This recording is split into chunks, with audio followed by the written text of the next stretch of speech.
नमस्कार बच्चों। तो आज हम अवतल दर्पण पर आधारित दूरबीनों में और उत्तल दर्पण पर आधारित दूरबीनों में क्या है वो देखेंगे। इसकी दो पद्धतियाँ बताई गई हैं, न्यूटन पद्धति की दूरबीन और कैसेग्रेन पद्धति की दूरबीन। न्यूटन पद्धति की दूरबीन को किस तरीके से बनाया गया वो देखेंगे, कैसेग्रेन पद्धति की दूरबीन को किस तरीके से बनाया गया है उसके बारे में आज जानकारी प्राप्त करेंगे। तो देखिए, अवतल दर्पण पर आधारित दूरबीनों में न्यूटन पद्धति और कैसेग्रेन पद्धति की दूरबीनें प्रचलित हैं।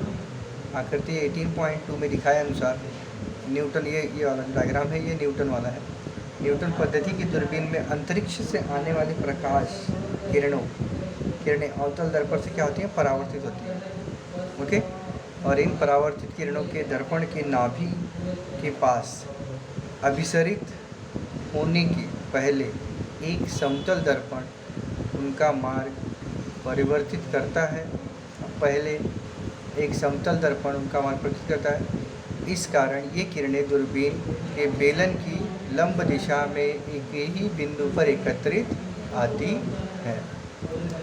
वहाँ स्थित नेत्रिका, देखिए यहाँ पे नेत्रिका दर्शाई गई है। नेत्रिका नामक विशेष लेंस द्वारा हम वस्तु का अभिवर्धित प्रतिबिंब देख सकते हैं। प्रतिबिंब मतलब मैग्नीफाई, ओके, बड़ा प्रतिबिंब उसको हम लोग बोल सकते हैं वो। तो यहाँ पे दिया गया आकृति 18.3 में देखिए, ये वाला जो दिया गया है, कैसेग्रेन पद्धति की दूरबीन के बारे में बताया गया है।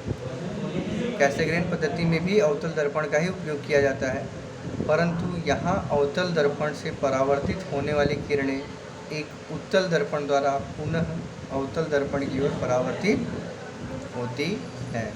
उत्तल दर्पण से फिर अवतल दर्पण, है क्या नहीं। देखिए यहाँ पे दिया, उत्तल दर्पण से परावर्तित हो रही है अवतल दर्पण, ओके, यहाँ से आ रही है, फिर यहाँ पे टकरा के यहाँ पे आ रही है, फिर आगे जा रही है नेत्रिका।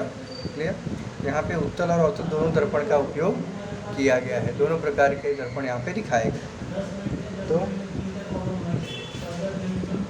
फिर दिखाए अनुसार कैसेग्रेन पद्धति में भी अवतल दर्पण का ही उपयोग किया जाता है, परंतु यहाँ अवतल दर्पण से परावर्तित होने वाली किरणें एक उत्तल दर्पण द्वारा पुनः अवतल दर्पण की ओर परावर्तित होती हैं और अवतल दर्पण के केंद्र के पास स्थित छिद्र द्वारा, देखिए ये छिद्र है, छिद्र द्वारा दूसरी ओर जाकर वो नेत्रिका पर जाती है और नेत्रिका की सहायता से फिर हमें श्वेत का अभिवर्धित प्रतिबिंब दिखाई देता है, मतलब बड़ा प्रतिबिंब, जिससे कि हम उसके बारे में जानकारी प्राप्त कर सकते हैं कि वहाँ पर हमें क्या दिख रहा है, क्या नहीं दिख रहा है, उसके गुणधर्म क्या दिखाई दे रहे हैं, इस तरीके से।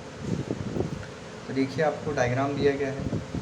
भारत में 2 मीटर की व्यास के दर्पण वाली कुछ दूरबीनें अनेक वर्षों से कार्यरत हैं। भारत की सबसे बड़ी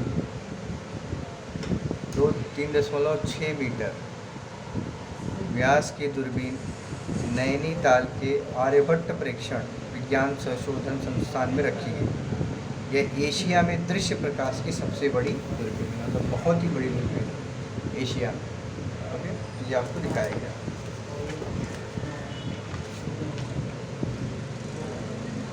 फिर देखते हैं रेडियो दूरबीन। अनेक खगोलीय पिंडों से दृश्य प्रकाश के अतिरिक्त रेडियो किरणें भी उत्सर्जित होती हैं। इन तरंगों को हम निरी आंखों से नहीं देख सकते, इसलिए इन तरंगों को ग्रहण करने के लिए विशेष दूरबीन का उपयोग किया जाता है। इन्हें रेडियो दूरबीन कहते हैं। रेडियो दूरबीन एक विशेष आकार के डिश से या ऐसी अनेक डिशों के समूह से बनती है। दृश्य प्रकाश दूरबीन के समान इस डिश के वक्र पृष्ठभाग से रेडियो तरंगें परावर्तित होती हैं और उस डिश के नाभि केंद्र के पास अभिसरित होती हैं। वहाँ उन तरंगों को ग्रहण कर सकने वाला एक यंत्र लगाया हुआ होता है। यह यंत्र द्वारा ग्रहण की गई जानकारी संगणक को दी जाती है। संगणक इस जानकारी का विश्लेषण कर रेडियो तरंगों के स्रोत के स्वरूप का चित्र निर्मित करता है। हमारे घर का डिश एंटीना इसी प्रकार कार्यरत होता है। इसी प्रकार से क्या करता है, कार्य करता है कि नहीं। डिश एंटीना देखो, ये जो दिया है, एम्पलीफायर होता है, रिसीवर होता है कि नहीं। तो रिसीवर से रिसीव करते हैं। ऊपर देखो आप अपने डिश एंटीना के सामने रिसीवर लगा हुआ, वो रिसीवर क्या करता है, सिग्नल रिसीव करता है और सिग्नल रिसीव करने के बाद फिर क्या करता है, उसको कन्वर्ट करता है एम्पलीफायर, फिर जाके हमको चित्र टीवी में या संगणक में दिखाई देता है। समझ में आया? तो अभी आज के लिए इतना ही करेंगे, बाकी नेक्स्ट लेक्चर में देखेंगे। धन्यवाद।